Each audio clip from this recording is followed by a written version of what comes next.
Assalamualaikum warahmatullahi wabarakatuh.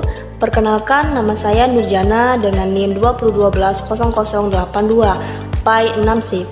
Pada video pembelajaran kali ini, saya akan membahas mengenai istinbat, yang mana video ini adalah memenuhi salah satu tugas mata kuliah Ushul Fikih 2 dengan dosen pengampu Ibu Rina Juliana MPDI.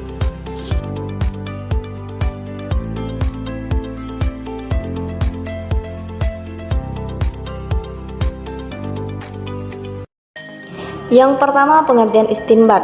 Istinbat menurut bahasa ialah mengeluarkan, seperti dalam ucapan mengeluarkan atau mengambil air dari mata air. Sedangkan menurut istilah, mengeluarkan makna dari nas yang terkandung dengan menumpahkan pikiran dan kemampuan naluriah. Secara etimologis, istinbat berarti mencari pertemanan. Sedangkan secara terminologis, istinbat adalah menghukumi sesuatu berdasarkan keadaan yang ada padanya sebelum adanya hukum tersebut sampai ada dalil yang mengubah keadaan tersebut. Selanjutnya mengenai objek istinbat, yang mana objek istinbat ini terbagi menjadi dua macam, yaitu Al-Quran dan yang kedua itu Sunnah. Al-Quran yaitu petunjuk kebahasaan dan memahami kaidah bahasa Arab pada teks tersebut, antara hubungan Al-Quran dan juga Sunnah. Sedangkan yang kedua itu Sunnah. Sunnah yaitu petunjuk Nabi dalam memahami hukum-hukum Al-Quran, penjelasan Sunnah dalam hukum Al-Quran.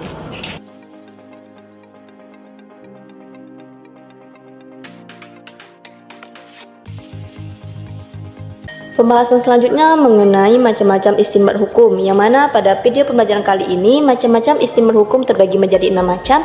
Yang pertama ada qiyas, yang kedua ada istisan, yang ketiga ada istishab, keempat ada kelima ada maslahah mursalah, dan keenam ada syar'u man qablana. Selanjutnya yaitu mengenai metode istinbat hukum. Metode istinbat hukum terbagi menjadi dua macam, yaitu yang pertama pendekatan dari sisi kebahasaan dan yang kedua yaitu pendekatan dari sisi maqasid asy-syari'ah.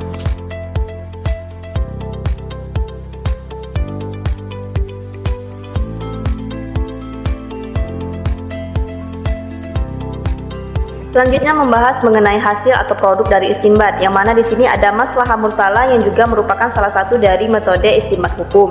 Maka dari itu mediasi menjadi salah satu bentuk hasil dari adanya istinbat. Maslahah mursalah merupakan kepentingan yang diputuskan bebas namun tetap terikat pada konsep syariah yang mendasar, karena syariah itu sendiri ditunjuk untuk memberikan kemanfaatan kepada masyarakat secara umum dan berfungsi untuk memberikan kemanfaatan dan menjauhkan dari segala bentuk kerusakan.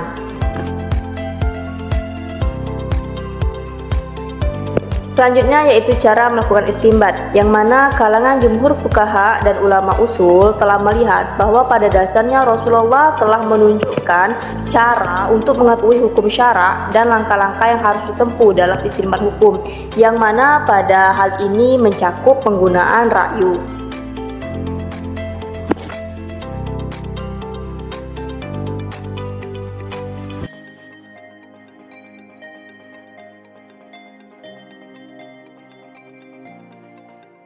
Selanjutnya kita membahas mengenai hubungan antara metode istinbat dan metode ilmiah, yang mana kedua metode ini sama-sama menggali suatu permasalahan. Misalnya, metode istinbat ini menggali tentang hukum Islam, sedangkan metode ilmiah menggali suatu hal-hal yang akan diteliti.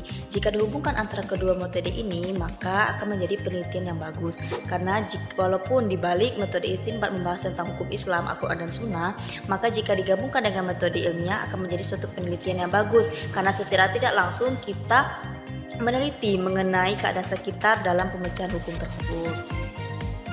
Memasuki materi lain, yaitu istilah lain dari fatwa, ittiba, talfiq, taklid, dan mazhab, yang mana di sini fatwa adalah ketetapan hukum, sedangkan ittiba adalah upaya umat muslim untuk mengikuti apa yang diperintahkan serta apa yang dilarang oleh Rasulullah. Sedangkan talfiq adalah mengakui suatu hukum dari suatu peristiwa, sedangkan taklid mengambil pendapat orang lain tanpa mengetahui dalilnya. Dan yang terakhir itu mazhab, penggolongan suatu hukum. Terima kasih.